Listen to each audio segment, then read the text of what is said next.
Olá, sejam bem-vindos. Estamos em Frequência Académica, o podcast do ISEC Lisboa. O meu nome é José Paulino.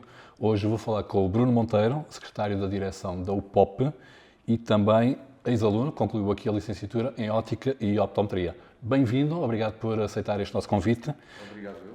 Como é que é regressar a esta casa? Eu venho a esta casa com frequência, por alguns motivos profissionais e não só. Mas é sempre um gosto, porque foi aqui que dei início ao meu percurso pela optometria e pela profissão que hoje em dia mais tempo me ocupa e mais trabalho me dá. Portanto, é sempre um gosto. Tem boas recordações desse período, também não foi assim há tanto tempo, não é?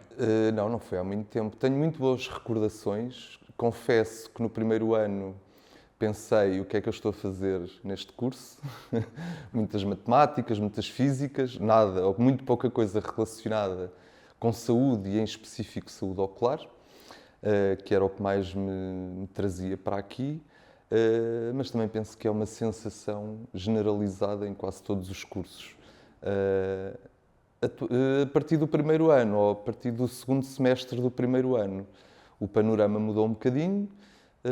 Comecei a entusiasmar-me bastante mais e a partir daí foi uma casa onde fui muito feliz. Continua a ser. Exato. É difícil o curso? Acho que todos os cursos são difíceis quando estamos a fazer algo para o qual não temos ou vocação ou vontade de o fazer. Quando temos vontade de o fazer, e repare, eu ingressei neste curso com mais de 30 anos, já numa idade em que não pensamos em fazer frequentar um curso superior, em regime de trabalhador-estudante, em horário pós-laboral. Portanto, eu trabalhei sempre todo o curso durante todo o dia e à noite vinha todos os dias para o ISEC. E se não temos vontade, claro que se torna difícil. Quando temos vontade, é fantástico. Uhum. Por acaso, é curioso, e hoje temos aqui alunos da licenciatura em Comunicação Global e por causa de... Eles ainda são jovens, mas estava a falar da idade e, de facto, quando se tem vontade... eu, por exemplo, fiz o mestrado com 50 anos, portanto, quando o que é preciso é vontade para fazer as coisas, de facto. É vontade e depois da licenciatura acabei por vir fazer a pós-graduação no mesmo regime e, portanto, e hei de continuar a fazer coisas, basta haver coisas para eu fazer. E vontade. Exatamente. Houve alguma parte do curso que tenha sido mais complicado, alguma cadeira? Cálculo aplicado. Cálculo aplicado foi, sem dúvida, o maior desafio da minha vida. Não só desta licenciatura, mas o maior desafio. Felizmente, espero não estar errado, acho que essa cadeira foi retirada do programa, porque era um desafio para todos nós. É um cadeirão, então. É um cadeirão. É aquele que fica para o último, à segunda e à terceira tentativa, e mesmo assim é passar com aquele valor, o valor indispensável de 9,5 para fazer a cadeira. Uhum. Mas foi um curso que correspondeu às expectativas que tinha?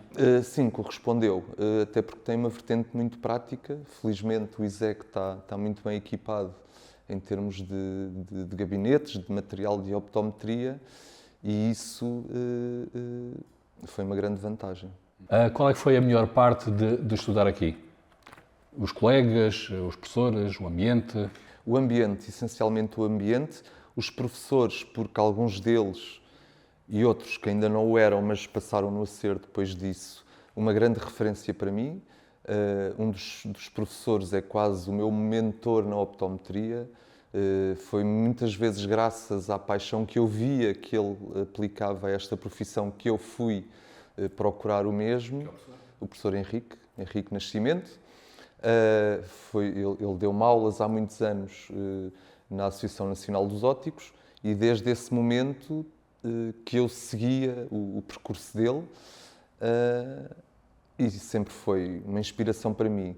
Mais tarde, depois de passar pelo ISEC, a professora Matilde, que não é portuguesa, é espanhola, mas que também dá aulas na licenciatura, passou a ser também uma grande inspiração para mim. Não só por aquilo que ela sabe e pela forma como ela transmite o conhecimento, mas também pelo percurso que ela teve. A professora Ana Roque, que é uma pessoa mais ou menos da minha idade, e que já percorreu também, já fez um percurso exemplar. Ou seja, eu saí daqui com muitas inspirações. Eu saí daqui com mentores, com pessoas que comprovam que a minha opção de vir estudar para aqui foi a mais correta. Quando veio fazer a licenciatura, já trabalhava na área. Já. Sentiu necessidade de ter essa base académica? Porque é que decidiu vir fazer a licenciatura? Precisamente por sentir essa necessidade. Eu entrei no negócio da ótica há uns 15 anos atrás, não tinha familiares nenhuns nesta área, nunca fui utilizador sequer de óculos, nem de lentes de contacto, portanto, para mim, achava que os óculos, íamos à loja, era como as camisas, estavam ali na gaveta ou no armazém. Quando tive a oportunidade de iniciar este negócio, não percebendo nada de ótica, senti logo nos primeiros meses que não podia estar ali só a gerir um negócio como se estivesse a gerir um pronto a vestir. E, portanto, tinha que ter mais conhecimento. Vou-lhe dar um exemplo muito simples. Eu comecei a estudar o técnico de ótica.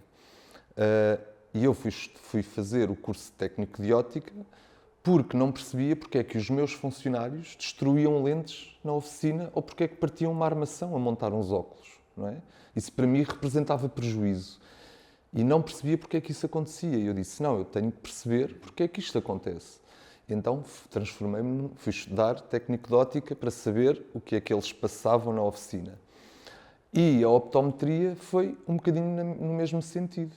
Eu não percebia porque é que tinha um optometrista num gabinete, que a função dele era receitar óculos, na altura pensava eu, que era receitar óculos, e porque é que às vezes não receitava óculos. Aquilo para mim representava um prejuízo financeiro. E portanto eu disse, não, eu vou ter que ir aprender optometria para perceber porque é que em 30% ou 40% dos pacientes que ele vê não há uma receita. E é fundamental ter esse conhecimento. Eu vi há pouco tempo, numa entrevista sua muito recente, que na altura nem sabia o que era optometria. Não fazia ideia. Porquê decidiu enverdar por este caminho profissional? Eu entrei no negócio da ótica. A partir desse momento percebi que uma ótica precisava de condições onde incluía um optometrista. E descobri a profissão assim. O seu percurso profissional anterior nada tem a ver com isto. Portanto, trabalhou salvo erro em produção de audiovisuais e televisão. Deixou porquê? Eu comecei... eu acho que aquilo que eu faço hoje e a maneira como trabalho hoje é graças a tudo que eu vivi em todas as outras minhas profissões. Comecei na produção audiovisual e aí aprendi a trabalhar muitas horas e intensamente e com muita organização, que aplico hoje em dia no meu dia-a-dia. Trabalho muitas horas e com muita organização. Depois do audiovisual, porque era jovem e estava saturado de trabalhar 14 e 15 horas por dia, decidi, não, agora vou para uma situação mais artística. E a convite de um familiar, fui trabalhar para a produção de teatro. Coisa mais... fui trabalhar para a produção de espetáculos na Companhia Teatral do Chiado, que hoje em dia está extinta, foi fundada pelo Mário Viegas e pelo Juvenal Garcês. Os dois já não estão entre nós, mas com quem eu aprendi muito. E aí aprendi a trabalhar com o que tinha. Trabalhar muitas horas com o que tinha e com os recursos que há disponíveis hoje em dia em teatro. Hoje em dia, e já sempre foi assim. Hoje em dia eu faço isso. Okay? Trabalho intensamente com o que tenho e com os materiais que me dão. Depois, a Companhia Teatral do Chiado, uns anos mais tarde, acabou por ser extinta, por questões políticas, não interessa para aqui, e aceitei abraçar a minha segunda paixão, a minha paixão desde infância, que era ser piloto de aviões. Não fui piloto de aviões, mas pensei... Não tem a ver com a parte visual. Não tem nada a ver com a parte visual. Tem um bocadinho, já vai perceber porquê. Pensei, não consigo ser piloto de avião assim de um dia para o outro, tenho que ir estudar e é um curso muito caro, mas vou trabalhar para o aeroporto. E assim fiz, fui trabalhar para o aeroporto, trabalhei lá durante uns 4 anos, diretamente com as aeronaves e na placa. E foi quando, passados uns 4 ou 5 anos, por também conhecimento, numa conversa de amigos, um amigo meu que tinha um amigo, que é o meu atual sócio, que precisava de ajuda no negócio. Porque não tinha tempo, porque não tinha muito interesse pessoal em tratar do negócio. E disse, olha, então eu posso ir ajudá-lo em part-time, porque eu no aeroporto tinha horários muito curtos, trabalhava 4 horas por dia. Disse, olha, posso ir ajudá-lo, dar umas dicas, perceber se posso fazer alguma coisa por ele. E assim foi, comecei a trabalhar na ótica, na parte de gestão, apenas no intuito de ajudar uma pessoa. Obviamente era pago por isso.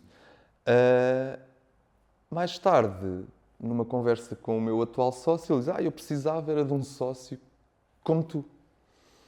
E eu fiquei a olhar para ele e disse, então, mas eu posso ser teu sócio. Por que não? Quanto é que me queres vender da tua cota, não é? Ele lá me fez a proposta do negócio, eu já conhecia o negócio, que na altura, quando eu o fui ajudar, estava um bocadinho descuidado. E eu fui precisamente com o intuito de organizar e arrumar o negócio e a casa. Peguei no telefone, mãe, tenho esta proposta, o que é que eu faço? E a minha mãe diz, acreditas no negócio? Acredito. Achas que vai ser bom para ti? Acho. Então avança. Assim foi.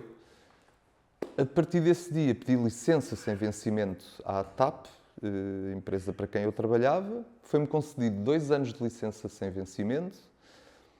Abracei o negócio, claro que nunca mais voltei à TAP. Ao fim dos 2 anos, rescindi contrato com eles e desde aí para cá é a minha vida. Portanto, tudo aconteceu de forma natural. Não tem pena de não ter seguido nenhum dos outros caminhos, ou a televisão, ou ao teatro? Ou... Não, acho que cada um ensinou-me uma coisa que me é útil hoje em dia. Portanto, hoje é o coroar de tudo isso, do seu percurso todo.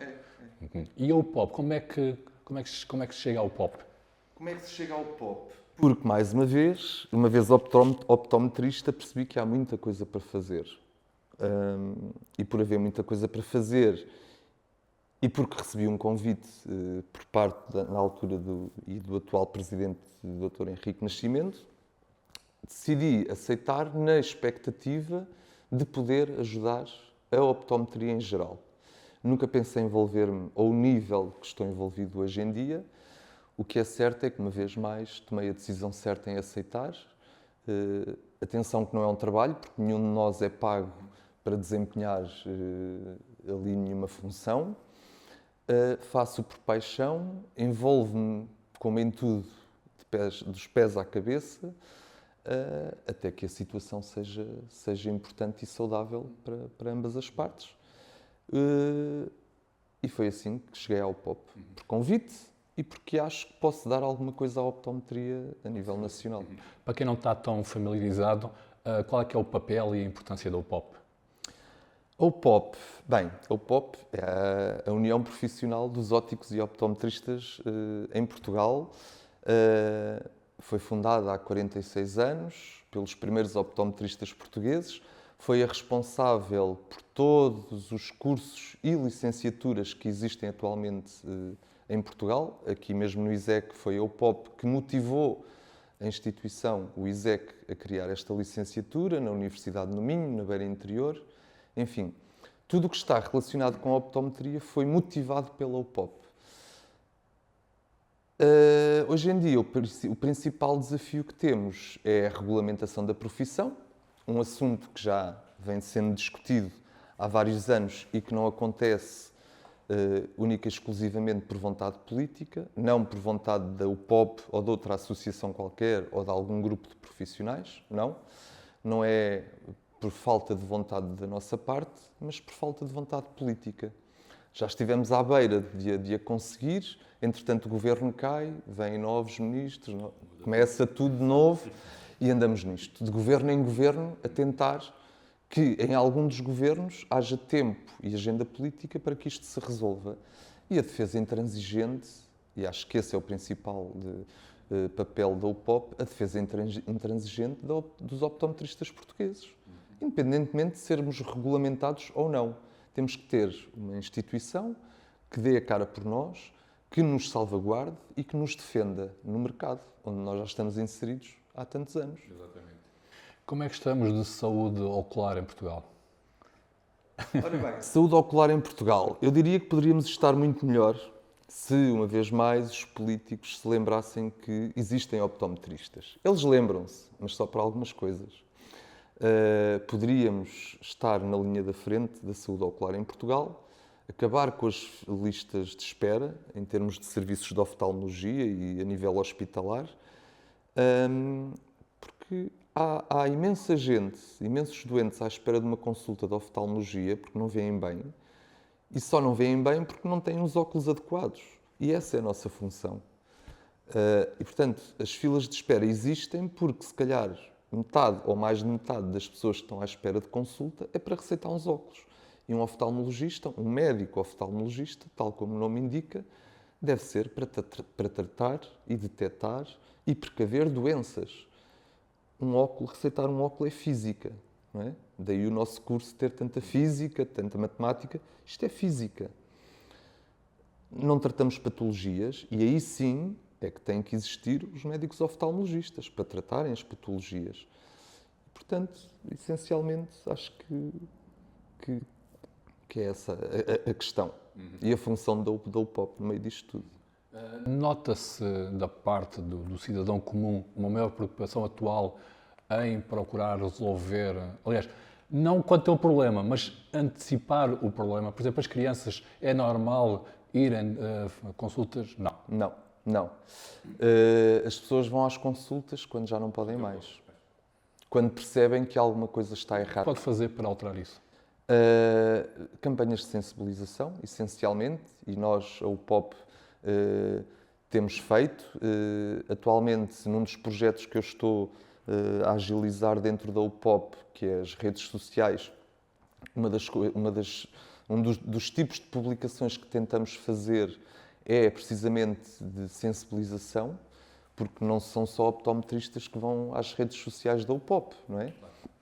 Qualquer um de nós, não sendo optometrista, pode chegar lá. E se conseguirmos que uma pessoa por mês perceba que tem que ir ao optometrista ou oftalmologista pelo menos de 2 em 2 anos, independentemente de ter alguma patologia ou não, isso para nós já é uma vitória. Porque as pessoas vão quando não podem mais, quando os óculos partem, quando já não conseguem ver daqui para ali, em situações críticas. E, portanto, sim, poderia estar melhor, poderia fazer-se muito mais, mas fazemos aquilo que podemos. Pois, eu a falar relativamente com a professora Ana Roque, ela falava-me também dessa situação e dizia ela que a situação tem tendência a agravar-se, porque há muita utilização de dispositivos digitais, também. Sim. E então, pós-pandemia, nós notámos uma evolução muito grande nesse sentido. As pessoas estão bastante piores. Pessoas que estiveram connosco numa consulta antes da pandemia e pessoas que voltaram depois da pandemia, há um agravamento da situação e da saúde ocular. Temos que trabalhar. Estavam há pouco a falar numa pós-graduação que fez aqui, terapia visual e treino visual desportivo, exatamente. E já percebi que está muito ligado à parte do desporto também. Sim. Em específico na parte ocular ou não só? Na parte ocular. Só na parte ocular. Aliás, eu sou um péssimo atleta. Verdade. Na escola detestava a educação física, não sabia jogar futebol, não sabia jogar futsal, enfim. Está ligado ao Leões de Porto Salvo também, não é? Em que sentido? Sou o optometrista desportivo deles. Como é que os Leões de Porto Salvo surgem? Isto também é uma história muito engraçada e vem confirmar que na minha vida tudo acontece naturalmente. Possivelmente eu sou das pessoas mais descrentes das redes sociais. Eu não acredito que as redes sociais, e se estiver errado, assumo, nos tragam pessoas para o negócio, nos tragam dinheiro para a nossa vida e, portanto, tinha um Instagram com 83 seguidores. E quando acabei a pós-graduação aqui no ISEC, fiz uma postagem com uma imagem de um leão e escrevi algo do género. terminou, não sei o quê, vamos tratar da saúde, vamos tornar os nossos atletas com visão de leão. Algo do género assim, agora não sei dizer as palavras exatas. E pus um hashtag que era visão desportiva, ou desporto, ou uma coisa assim muito generalista. 3 dias depois, eu com 80 seguidores no Instagram, reparem, com 3 publicações, 2 ou 3 dias depois, eu estava na loja aqui em Lisboa e entra um senhor e pede para falar comigo. E uma das funcionárias vem ter comigo ao gabinete, olha, está ali um senhor que diz que é treinador dos Leões de Porto Salvo, que quer falar contigo. Eu, treinador dos Leões de Porto Salvo? O que é isso, os Leões de Porto Salvo? Nunca ouvi falar disso, mas como nada temo, eu vou cumprimentar o senhor. Então, era um treinador dos Leões de Porto Salvo, que não sei como viu aquela publicação, porque nem sequer era meu seguidor e, portanto, não faço ideia, já tinha estado a pesquisar que nos Estados Unidos todas as equipas têm um optometrista a trabalhar a visão desportiva e queria perceber melhor o que é que podíamos fazer nos Leões de Porto Salvo. Uma semana depois estava reunido com o presidente dos Leões de Porto Salvo, o Dr. Jorge Delgado, que meia hora depois me contratou. E, portanto, foi tudo assim. Eu já percebi que isso começa a ser, se calhar não ao nível desejado, mas já começa a acontecer em vários clubes. Eu falei com a professora Ana Roque, que também falou nessa situação, os clubes a terem um optometrista. Em Portugal, Em Portugal temos os Leões de Porto Salvo. Neste momento que eu tenho conhecimento é o único clube. Mas já houve no Braga, penso que já houve no Benfica e no Sporting. Neste momento não sei se existe. É importante? É muito importante. Repare, um atleta em campo, 80% da informação que recebe é pelos olhos. Eu trabalho nos Leões de Porto Salvo só com os guarda-redes da Primeira Liga de futsal. Um guarda-redes, mais de 80%, talvez, não quero arriscar percentagens tão altas, mas se calhar mais de 80% da informação que recebe é pelos olhos. Se o desempenho visual dele estiver apurado à máxima capacidade anatómica do olho dele, vai ter um melhor desempenho desportivo. Então falta também, E basta acrescentar, basta melhorá-lo 1%, já é melhor para o clube, não é? E é isso que nós fazemos. Okay. Então falta também maior sensibilização nesses aspectos junto de outros clubes? Não tanto, eu acho que faltam verbas. Infelizmente os clubes, a maioria deles, tirando o Sporting, o Benfica e o Porto, têm orçamentos muito limitados. E portanto, os Leões de Porto Salvo asseguram o pagamento da minha atividade com um patrocínio, não é? Portanto, eles tiveram que arranjar uma empresa que vai patrocinar aquele montante para me poderem pagar. E isto acontece na maioria dos clubes. E muitos clubes não têm dinheiro nem para os equipamentos. Portanto, estarmos nesta luta de, ok, vamos incluir a optometria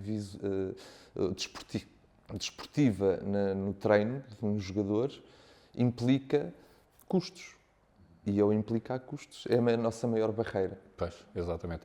Pelo Leões de Porto Salvo, esteve, salvo erro, no ano passado, 2025, numa missão humanitária no Senegal? Sim, não foi pelos Leões de Porto Salvo. Foi por minha vontade e... Como é que foi essa situação? Ora bem, isto vai entroncar numa das coisas que eu mais gosto de fazer nos meus tempos livres, que é viajar. África, eu conheço muito bem a África e sempre que posso, isto porque no verão em Portugal eu nunca tiro férias, aproveito o inverno para fugir para o sol, vou muito para ali, para a África. E tinha estado no Senegal em novembro do ano passado e percebi que o Senegal tinha muita carência. E pensei, bom, eu em março vou ter férias, acabei por depois antecipar para janeiro, se calhar vou pensar em fazer aqui qualquer coisa. E assim foi. Peguei nas minhas malinhas, nas minhas coisas e fui para o Senegal fazer aquilo que eu gosto, que é a optometria, e correu lindamente. Vimos de todos os sítios de África, ou quase todos, eu venho sempre com vontade de me desfazer de tudo o que está à minha volta, porque percebo que tudo o que nos rodeia, nada é importante e fundamental para a nossa vida. Mas venho sempre com o coração cheio, porque é um povo que não tem nada, ou tem muito pouco, mas são felizes. Tudo, não tem nada, mas tem tudo. Não têm problemas, não têm contas para pagar. Entende? Aquilo que nos consome diariamente, eles não têm. Também não têm uma qualidade de vida como nós temos, mas o que é certo é que são felizes. E, portanto, venho sempre de lá com o coração cheio. E com vontade de voltar. Com vontade de voltar. Ok, disse-me que gostava de viajar. Essa já percebi que foi uma viagem marcante. Tem outras? Tenho muitas. Fiz o Quénia, a Tanzânia, foram 3 semanas de safari impressionantes. Portanto, tudo o que é animais selvagens, já não preciso de ver mais, porque já vi tudo o que tinha para ver. Subi ao Kilimanjaro, que foi uma experiência incrível. Foram 3 dias super intensos e é uma coisa que eu nunca mais vou esquecer. Depois tenho aqueles destinos de praia, que são habituais, normais. Que eu costumo fazer, esses destinos mais turísticos, eu costumo fazer com a minha mãe. Uma vez por ano deixamos o resto da família em casa, ela deixa o marido, eu deixo tudo o que tenho e vamos só os dois passar uma semana tempo juntos. E vamos sempre para um destino mais turístico, também para ela estar mais relaxada, porque já não tem idade para ir para um safari. O Kilimanjaro. Além de viajar, nos tempos livres, o que é que gosta de fazer? Escolher o próximo destino, basicamente. Então já está a escolher o próximo. Não, gosto muito de ler, estudo bastante. Não tenho muito tempo livre, não é? Com todas as atividades que eu abraço e todos os desafios que não recuso, muitas das vezes. A maior parte dos meus dias em casa é chegar, comer e dormir, e mesmo assim já vou dormir pouco. Mas pronto. Tratar dos meus animais, tenho 2 cães, uma gata, e estar com a família. Sempre que tenho um dia livre, vou estar com a minha família, porque também precisam de mim. Claro, e eu preciso deles. Qual é o mito comum, se é que há algum mito comum, nesta área, na sua área específica, que precisa ser desmistificado?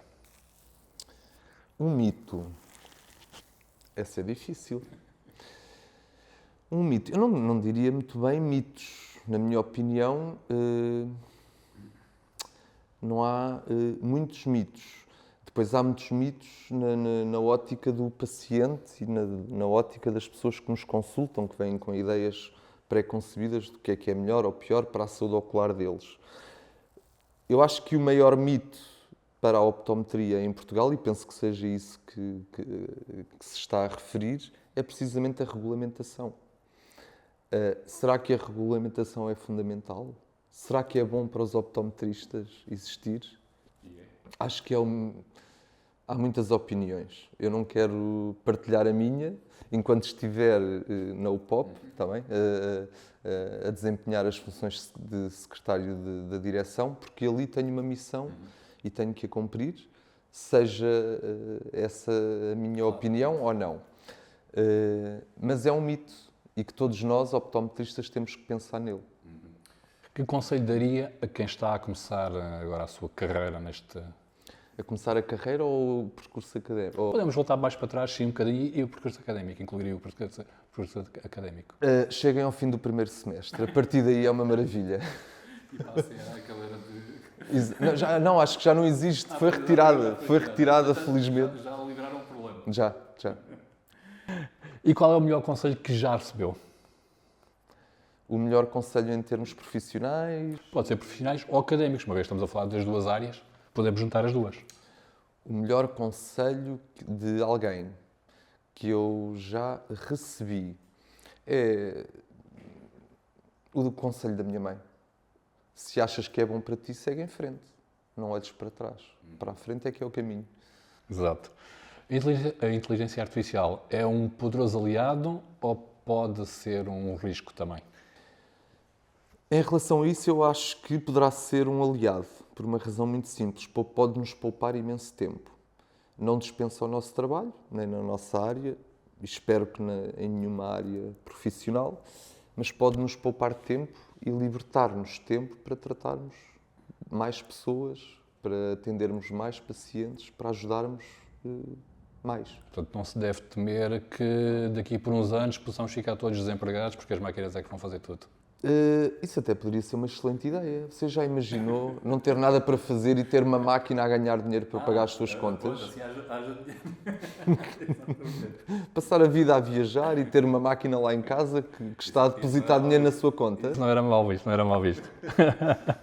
Olha, vou lançar aqui um desafio, que é, eu vou iniciar uma frase e vou-lhe pedir para completar. Pode ser? Então, tenho saudades de... Viajar, O meu dia perfeito é... a trabalhar. Se fosse milionário, não sei se é. Se fosse milionário, ia para a África todos os dias em missão. Se pudesse ser uma personalidade da história, seria? Einstein. Se pudesse visitar um qualquer período da história, seria? Anos 80. E se pudesse escolher 3 pessoas para jantar, independentemente de serem seus amigos, conhecidos, famosos, inclusive pessoas que já tenham morrido, quem é que convidaria, se fosse possível?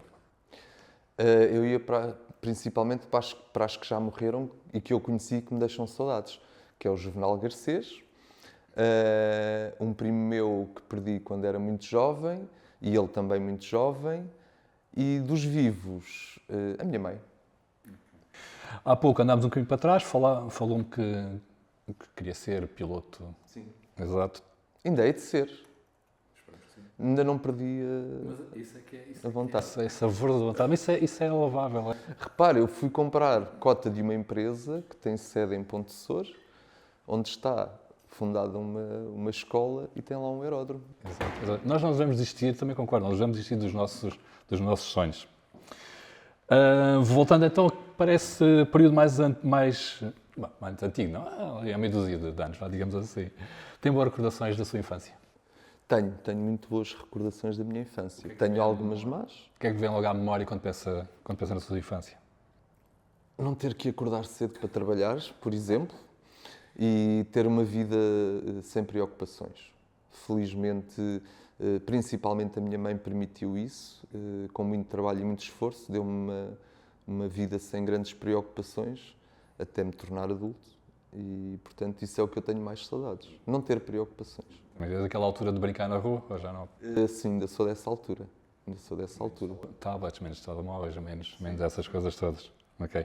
E se fosse possível, voltamos aqui a entrar no campo da ficção, se fosse possível viajar no tempo, imaginemos que, sei lá, recuar 20 anos, por exemplo, daria algum conselho a si próprio nessa altura? Eu poderia dar algum conselho, mas não mudaria nada. Agora, se pudesse recuar no tempo, talvez começar a estudar optometria um bocadinho mais cedo. Para ter mais tempo. Para ter mais tempo para a frente. Exatamente. Então, para concluir, vou colocar umas perguntas muito rápidas, também para uma resposta rápida, ok? Então, uma comida que aprecie. Bacalhau à Brás. Uma bebida. Coca-Cola. Um filme. Magnólia. Uma série. Não vejo séries. Tipo de música. Pop. Cantor ou banda? Madonna. Um super-herói ou um personagem de banda desenhada? Não tenho. Não tenho super-heróis, nem aprecio banda desenhada. Um animal. Cão. E um país?